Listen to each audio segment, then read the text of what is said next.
Buongiorno, and welcome to my podcast, My Way of Thinking, or MWOT for short, hosted by me, Lee Greeno, here live from the Man Cave every Monday.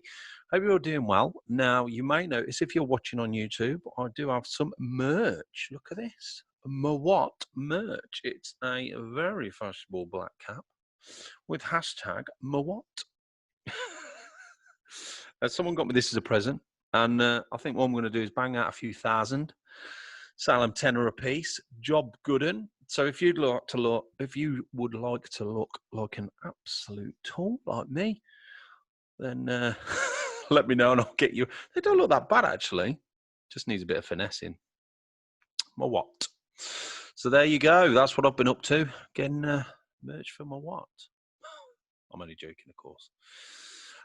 Now. I hope you are all doing well and getting ready for Crimbo, which is coming up. Got some brilliant interviews. Now, I'm always thinking it's all about us, amusing, amazing human beings that all have a story to tell. Those stories can be very massively with the guests I'll be interviewing. You'll always be able to take a little bit of advice or insight into how extraordinary we can all be. Now, remember, there's only 4 rules on the podcast.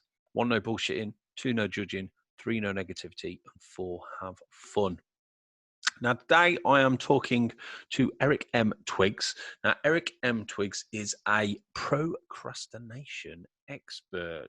Woo! Now, this interested me when this guy got in touch because I am the worst for procrastination. And if you want to know the simple description of I can't even say it. Procrastination, it's basically not being bothered to get off your arse and do anything. You know, when you're supposed to do something and you sit down and you start watching This Morning with a cup of tea, that's procrastination. Now, Eric's wrote a book, The Discipline of Now, 12 Practical Principles to Overcome Procrastination. And I was really interested to ask him about this. And he's just got so many brilliant ideas and thoughts and tips that we can all take on board. So I really enjoyed this interview. So make sure you keep listening in. This is me speaking with Eric. So welcome to Eric Twigg, all the way from Baltimore, Maryland. Are you, Eric? You okay? I am fantastic. Excellent. Welcome to My Way of Thinking. Thanks ever so much for agreeing to come on to the podcast today. Hey, thank you for having me. It's an honor. No problem whatsoever. Right, I'm really looking forward to talking to you today. Now, first of all, before we start, I wanted to do I always talk, when I talk to my guests, especially if they're across the globe, I like to talk about some fun facts that you may be aware of. And obviously, I think your offices, we just said, are in Baltimore and you're in Maryland. So let's have a quick look and see if any of these ring true with you, because usually this is terrible because I'll say some facts and the person living there is like, I didn't know that. Now, are you a baseball man or a football man? Well, I mean, I follow all sports, but primarily I'm football. But yeah, I follow all sports. So, do you follow the Ravens then? Because they're yes, yeah, okay, right. Yes. Well, apparently, Babe Ruth was a Baltimore native. This is baseball, of course. He originally played for the town's minor league before he was scooped up by the Boston Red Sox. He developed his love of game at St. Mary's Reform School, where his powerful hits occasionally damaged school property. Did you know that? I'd heard stories about that, yes. He sounded like some guy, didn't he? He could hit that ball, couldn't he? Yeah, he was just ahead of his time. Yeah, you know? yeah. In that era of baseball, it wasn't really about the long ball. It was about the singles and getting contact. But he just really changed that dynamic. Yeah. And talking of elite athletes also, which I didn't realise, is Michael Phelps. He, the most decorated Olympian of all time. He's Baltimore native. He earned his name the Baltimore Bullet. Mm-hmm. Did you ever meet him, bump into him walking around the road? No, unfortunately, never got to. Haven't met him yet. I'm sure it's coming, but yeah. I bet he's tall. He's going to be tall, isn't he? Yeah. Now, this is an interesting one, which I thought was interesting. Some jazz greats hail from the heart of Baltimore. Singer Billie Holiday grew up in the city before making her way to Harlem with her mother. Jazz singer and big band man Cab Calloway also hails from Baltimore, where he decided to pursue an entertainment career against his lawyer's father's wishes. Is it a real big music scene there, Eric? I mean, it's not known for music, but I think you've got some really talented people that reside here and then go on to do big things elsewhere. Yeah, is jazz a big thing over there? Oh, certainly. Oh, is it?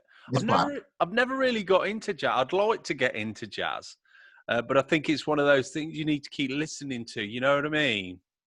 Yeah, but I've got, again, just like with sports, like when it comes to music, I mean, I can really get in I can get into rock, I can get into country, I can get into jazz, you know, it's just like I have this, I have an appreciation for music. Yeah. But jazz is really good. Yeah. Okay, now this is the most important fact I've worked out. The next time you and a friend crack open a six-pack, thanks Baltimore, because apparently the town's national brewing company began selling its brews by the half dozen in the 1940s. And the reason was company executives in Baltimore decided 4 beers was too few and 8 was too many. Is that true? I think that's pretty accurate. That sounds pretty accurate. Did you know that? Did you know that you guys invented the six-pack? I did not know that. No. I am learning you something all the time. Now, the final fact, which I've got, David Simon, The Wire's showrunner. Have you ever watched The Wire? Oh, absolutely. Oh, yeah. Populated his beloved Baltimore set with real-life Baltimoreans. Most memorably, Felicia Snoop Pearson, the fearsome member of the Marlowe Stansfield organisation. So you've watched The Wire then, Eric? Yeah, that was one of my favorite shows when it was on. So good, wasn't it? Oh man, yeah, it was just real. Yeah, and a lot of those I would go through. I've been to quite a few of those neighborhoods where they actually did the filming. Yeah. So I have an interesting Baltimore fact if we have time for it. Yeah, go for it. So there's a restaurant, it's one of my favorite restaurants. You know, they have great crab cakes. It's called the Rusty Scupper. Yeah. And the story behind the restaurant is actually the place where baseball legend Cal Ripken, that's where he met his wife, apparently. Wow. It's one of my favorite restaurants. They have great food. The Rusty Scupper, if you're ever in Baltimore. Rusty Scupper. I love that name. You got to check it out. Rusty Scupper. Excellent. Anyway, that's enough of my rubbish facts that are probably complete lies on Google. It doesn't have to be true. Hey, Hey, it's got to be true. It's on Google. Now, look, excellent to have you on here today, Eric. So, first of all, I always speak to my guests. Tell us a little bit about growing up. Obviously, were you born in Baltimore or Maryland, and where it all sort of started for you to where you are now? So I grew up in Washington, D.C. All right. Born and raised in Washington, D.C., you know, your typical middle-class family. I think I developed a work ethic just from, like, watching my dad. Like, my dad, he just got up, went to work, he came back, he just did what he had to do. And I think that just seeing that picture, and he was always involved in all these different organizations. And he wasn't just like, and when he was he was the president of the organization. Like every organization he was in, he was like a key member, whether it was a church or what have you. So that work ethic piece just stuck with me. And I find that, like, if I'm in something, I'm all in. Just because I think a lot of that just watching his example. But my story as far as how I became your procrastination prevention partner, that started when I was in college. And I talk about this in the book. So it was my senior year at Hampton University. I'm having this conversation with my good friend, Donnell. So Lee, I have to tell you up front that Donnell and I were a little different at the time. So Donnell, he was all about his purpose, and I was all about the party. Yeah. Right? And he would always get on me, and he would say, you know, Eric, you really need to get serious. You need to figure out what you want to do with your life. And I'm like, man, relax. We have plenty of time for that. Yeah. Are you coming to the frat party with me or not? Yeah, yeah. And then so several weeks go by, Donnell and I don't talk. And I get a phone call from his mother informing me of the fact that he was killed in a car accident. Yeah, wow. How old were you then, Eric? I was like 21, 20, no, I just turned 22 when this happened. Yeah, wow. And that sent me a serious message. That told me that maybe I don't have the time that I think to do the things that I want to do. Yeah. And really, that's when I really started thinking about time management, procrastinating, how I can make the most of my time, how I can be the most productive. It really all started there. I mean, that's literally the experience that's responsible for you and I talking right now. Yeah. It's funny, isn't it? I speak to a lot of people how something just, it's just a moment in time, just something happens and it just can change the course of your life completely, can't it? Oh, for sure. For sure. And that did it. Yeah, that was what changed it for me. And were you at college? So were you at college then, Eric, when this all happened? So when I was in college when he and I were talking, Yeah. by the time we had left and graduated and all that, I graduated. And when I got the word, I had started my work career by the time I had gotten the word that he had passed away. Yeah. But so here's the thing.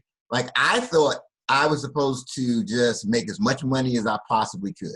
Yeah. And climb the corporate ladder as fast as possible. That's how I took that. Yeah. And so I started really pursuing success. And I got to a point where you could say that I had arrived, right? I had the big car. I had 17 automotive service locations that I was responsible for. Yeah. We were winning all these awards for performance. But I remember it plain as day. One day I'm sitting at the light. I look in the mirror, and I remember seeing my eyes, and they were the eyes of someone who hated what he was doing. Yeah. So I felt like I had become successful, but I wasn't significant. Yeah. So that started kind of the next leg of my journey to get to where I am now. Yeah, and that's a great point there, because you can be, really successful, but what is success? It's not money, is it? It's not money and power. It's happiness is success, happiness and how you feel within yourself. Right. Yeah, I think it's all about fulfillment. Are you really making a difference? Yeah.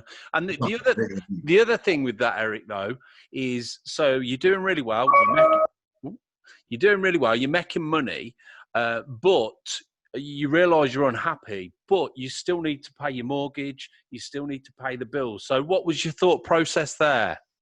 Yeah, so that's why I procrastinated after that, right? So it took me like 3 years to start really moving in a different direction. Yeah. Because so what happened was I started thinking like, okay, when did I feel the most fulfilled? And I looked back in my career, it was the times where I was doing public speaking. So there was a part of my career where I was a corporate trainer. I used to think, man, you know what? I could just do this all day, every day. Yeah. And so, but for 3 years, I started listening to the negative voices in my head where it's, okay, who's going to pay you to speak to their organization? What are you going to say that hasn't been said already? All these negative thoughts. So for 3 years, I didn't do anything. Yeah. And then finally, I came across somebody who was in Toastmasters International, the speaking organization, and I decided, you know what, least I can do is join Toastmasters.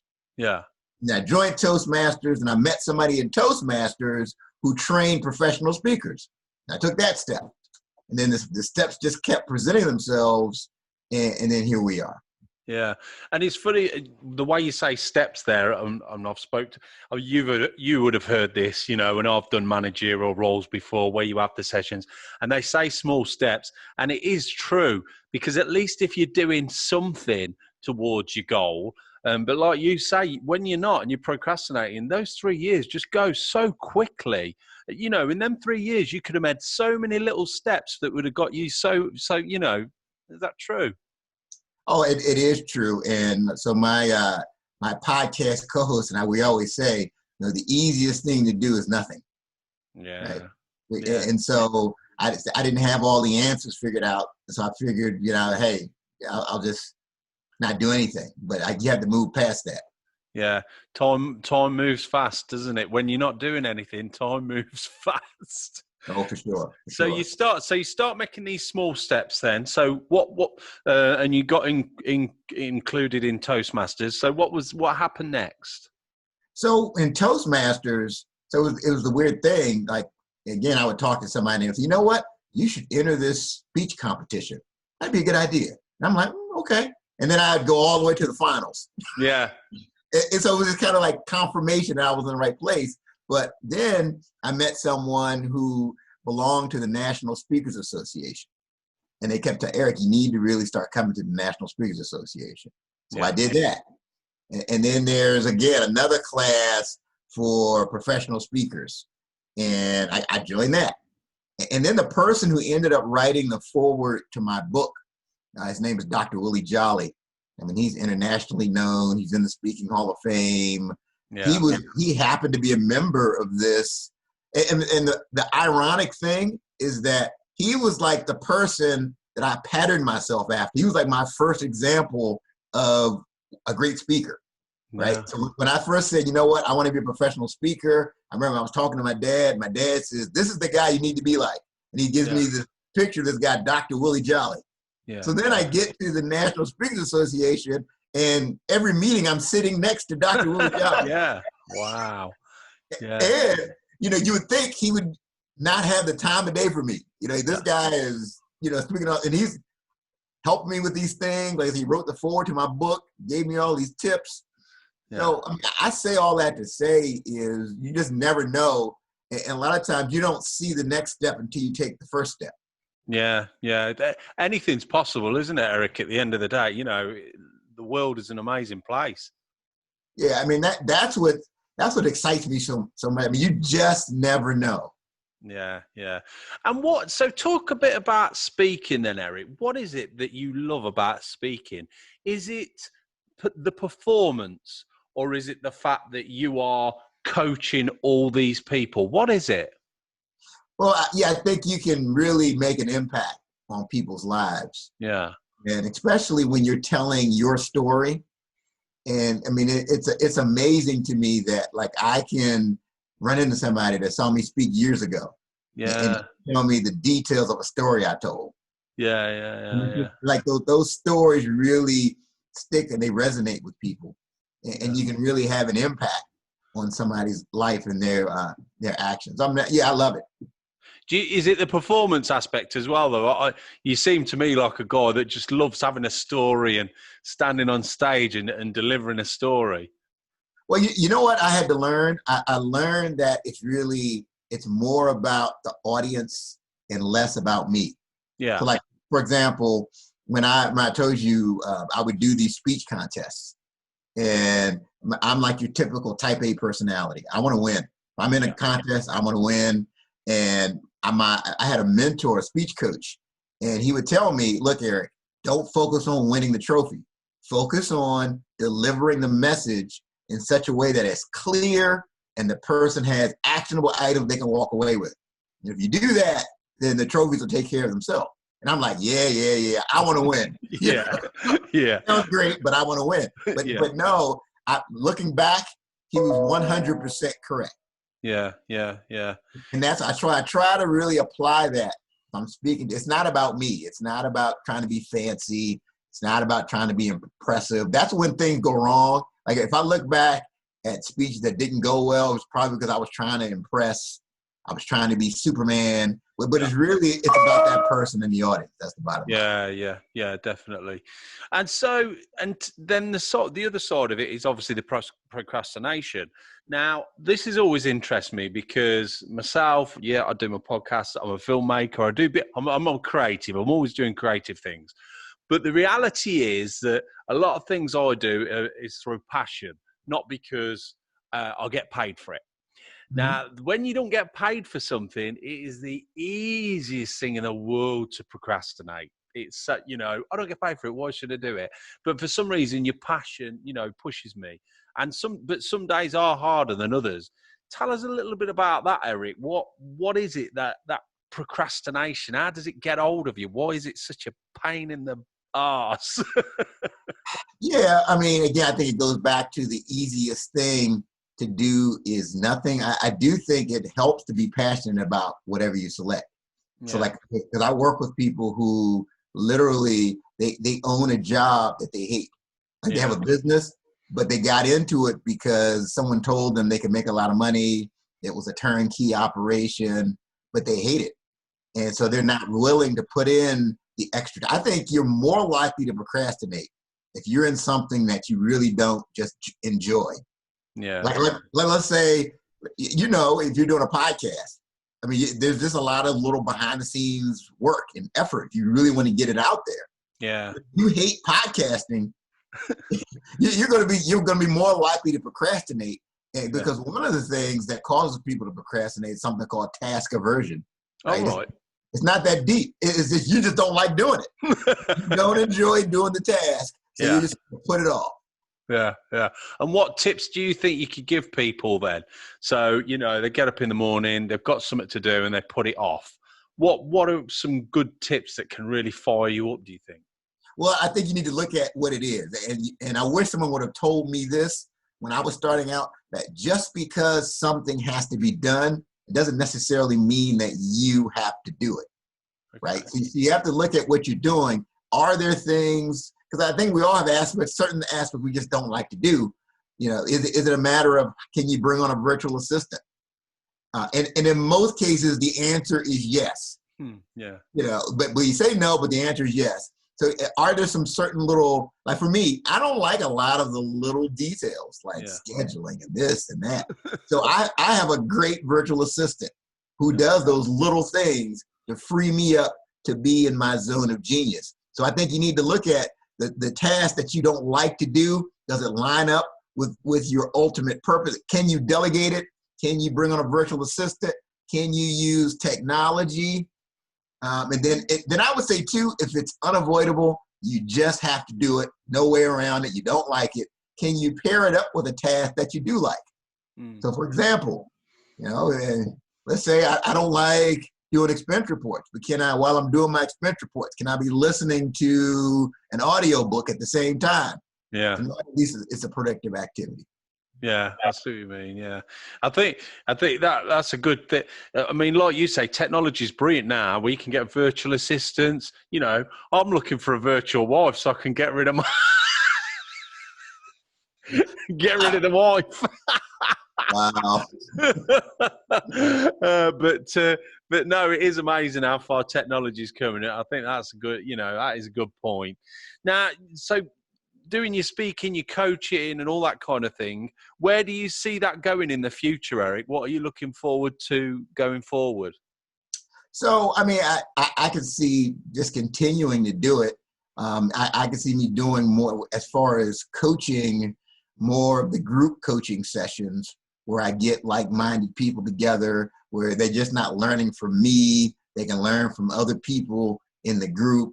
I do that from time to time, but I could see that developing. I think the speaking is good. You're going to see more virtual platforms. I think just because of the time we're in, I don't see the virtual piece going away. And I think that's still going to be viable. So I think the key thing to understand there is that I think people are forgiving of certain virtual mistakes, right? So like, you know, let's say earlier this year, if you did a virtual thing and your lighting wasn't right, maybe you're saying people are a little forgiving because it was new.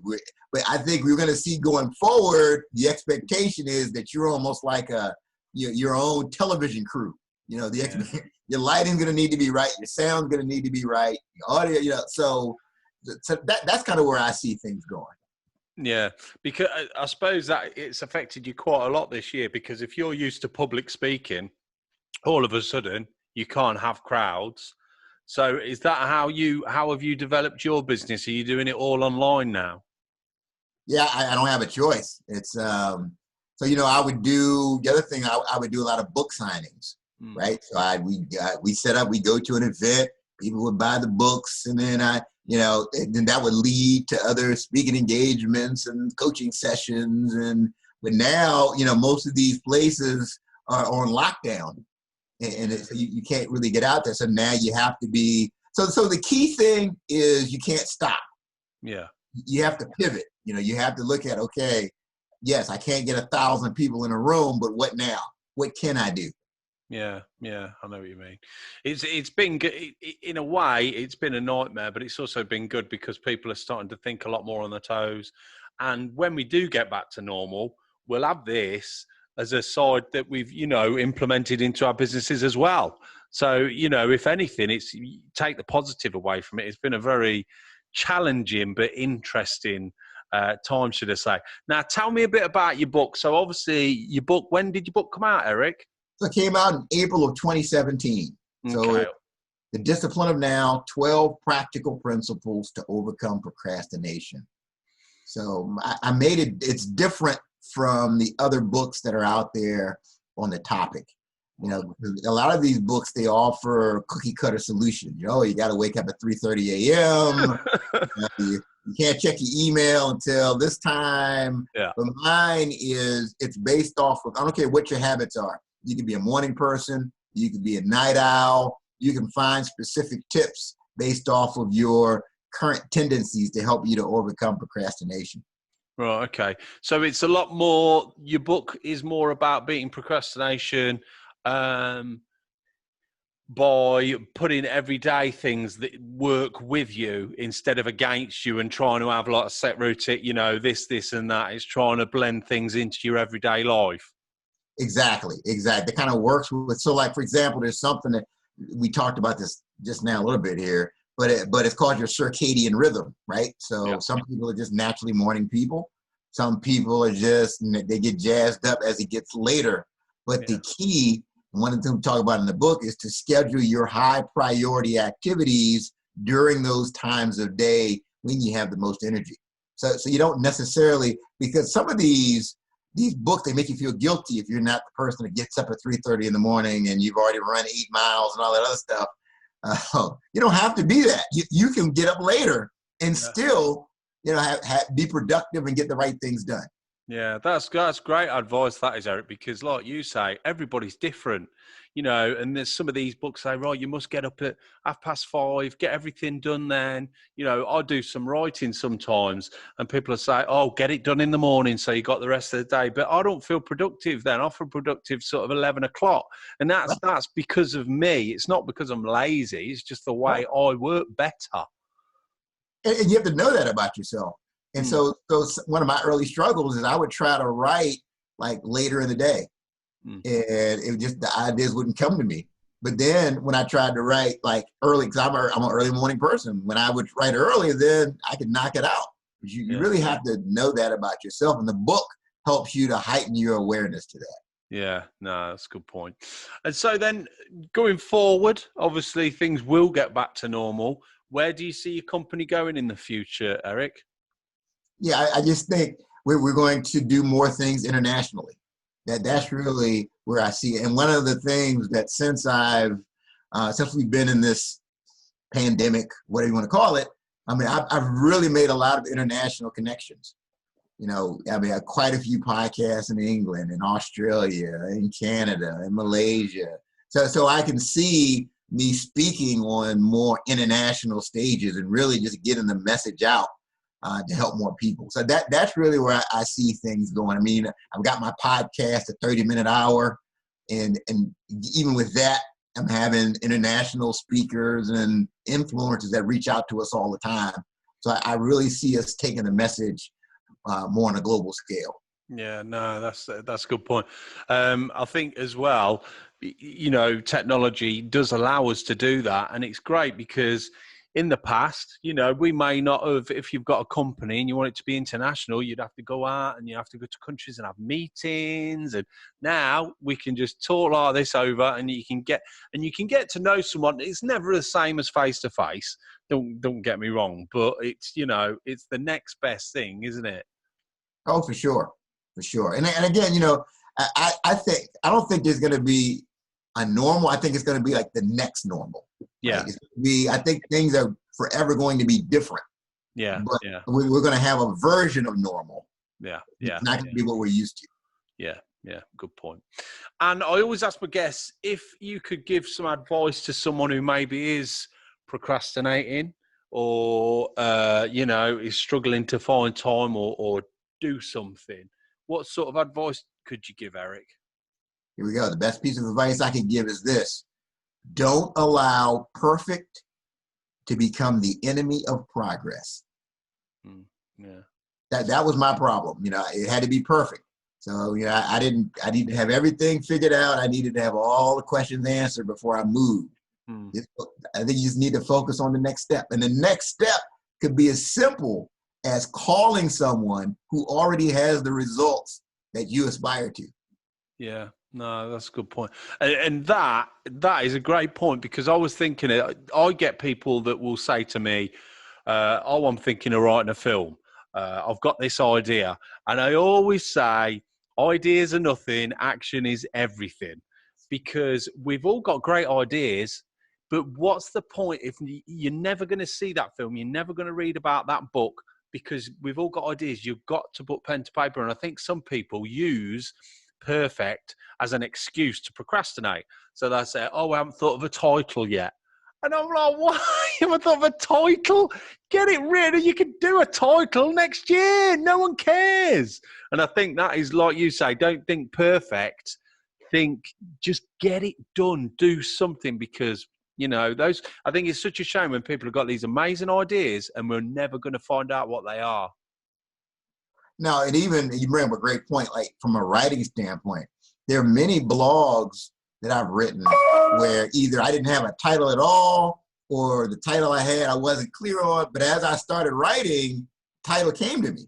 Yeah. And so I went back and I put it, but so I think it's just so important. One of the most helpful writing exercises I ever did was I was in this little writing lab, and they said for 5 minutes, you can't edit. You just have to write whatever comes to mind. I don't care how crazy it sounds, just put it on paper and go. And I'm telling you that really helped. And I was surprised at what I came up with. Just, because before I would try to write and edit and write, and then that's how you get writer's block. But the key is just go with it. Yeah, great point. And I always as well ask my guests about a favourite. So this could be a favourite book or film or TV show or something like that, just something that maybe you really enjoy and other people could watch or read. So let's see. Let's go with a movie. Okay. Is that good? So what? Like my favorite movie of all time is The Matrix. Hey, The yeah. first one. Yeah. I mean, to me, it was just such a game changer, and I just remember there was this scene between Lawrence Fishburne and Keanu Reeves where Neo, the main character, like he gets it, like he's like, I think, yeah, I get it. I think I know the path. And then Morpheus says, I mean, this is like the greatest line ever. Morpheus is like, you know what? There's a difference between knowing the path and walking the path. Yeah. That just stays with me, and it really resonates with what I do. So that's like my favorite movie of all time. Yeah. And it was quite groundbreaking as well when it first came out, wasn't it? Yes. Yes. It's they're also filming the new one, aren't they? Or has that been halted because of the pandemic? Yeah, I would think it's been. Yeah, I didn't know they were coming up with another one. They already have like 6 of them now. Yeah, the first one's the best. That's a classic. Definitely. Sure. That is a great shout, and I think people, should definitely watch it. Whether they understand it, who knows? I think you have to watch it a couple of times to really you'll pick up on things that you missed. Yeah. I haven't watched it for ages. And then the other thing I always ask is an inspiration. Is there a person that you've always looked up to, or who you've inspired to be? Is there someone that you inspire to? I would say my dad, just because like he's always like I've never seen him. I mean, he's in his 80s now, and like, life happens. He's dealt with surgeries and illnesses and loss of loved ones and all the things you deal with. But I've never seen him like off kilter emotionally. Yeah. Like he's always like, you would never think he was going through something. He's always got that. He keeps so that tone he brings. It keeps you from getting out of control, because he's always so in control. So he inspires me that when I'm facing the challenges, that I can be strong, and that's the example that I have to model. That's great inspiration. I love people like that. They've got a great energy, haven't they? And like you say, when things are tough, people like that are brilliant to bounce off because they just soak it up and they can just keep a level head, you know what I mean, and just carry on, which is an awesome thing. So quick story about my dad, right? This is really just highlights. Yeah. He was he had a surgery, and so the doctors are like, you have to take it easy, you got to relax, just get rest. Any questions? And my dad is like, okay, when can I start riding the bike again? Yeah. But that just sums it up. He's always trying to get back, and that's an example of how I would respond. Now I know where I get it from. Yeah, no, that's great. That's a great story. Brilliant. Well, look, what if people want to get in touch with you or want to read the book, things like that? Where would they go, Eric? Great. So they can go to thedisciplineofnow.com. That's my website, and you can get the book. It's in paperback, ebook, and audio format. You can also connect with me. I'm the president of the What Now movement. And the whole point of the movement is to help people pivot. So for example, we're in a crisis. Instead of stopping, the key is pivoting and asking yourself, what now? So you can go to the What Now movement Facebook group. It's free. We've got like 1,450 entrepreneurs and career professionals and authors. And we put out great content, and you can connect with me directly in that group, the What Now movement group. Brilliant. That sounds great, because I think, like you say, some people are struggling. Everybody's taking this pandemic differently, and people that are struggling might need that little bit of advice to say, if they say, oh no, what am I going to do? What am I going to do? It helps if you've got all these people in a group where you can post something and they can say, well, why don't you do this? Or why don't you, like you say, pivot? So there's always other ways, isn't there? You're never just stuck. Absolutely. Yeah, there's always an answer. Like you said, the key is just making that next pivot. Excellent stuff. Well, look, it's been an absolute joy to have you on today, Eric. Thanks so much for coming on. And make sure when you do go internationally, come over the UK, pop in and we'll have a chat. And maybe we'll get in contact again next year and see where you are then, because I'm sure you are going to go international. I think the way you're going about things is brilliant, and it's definitely the way forward. Well, thank you, Lee. It's certainly been an honor and a pleasure to be on your show today. Absolute pleasure. Okay, Eric, take care, and I'll speak soon. All right. Thank you. So that's it. Massive thanks again to Eric for joining me today, and also for listening. Hope you enjoyed it. Make sure you follow the podcast, because coming up over the next month, there are some extraordinary interviews. Now, let me just tell you, there is one very, very special interview that I'll be doing, especially on the 20th of December at 6 p.m. Get it booked in for you and kids. I will be talking, and this is an exclusive, to the real Santa Claus. This is no joke. This is no joke. So make sure you're listening to that, because it's going to be awesome. This podcast will be streaming on the usual platforms, including iTunes and Spotify. So please leave a rating on there and subscribe. It means a lot. To keep up to date, follow Facebook, which is My Way of Thinking Podcast, and also Twitter, My Way of Thinking, with that a G on the end of 3 instead. Every week, I also put the whole conversation on YouTube. If you just put in My Way of Thinking Podcast, that will pop up there. And finally, if you do want to get in touch, or you think you'd be a great guest, then email me. It's MWOT@AOL.com. Hope you enjoyed that. Like I say, got some cracking interviews coming up over Christmas, so make sure you keep listening in. Until next time, God bless and take care.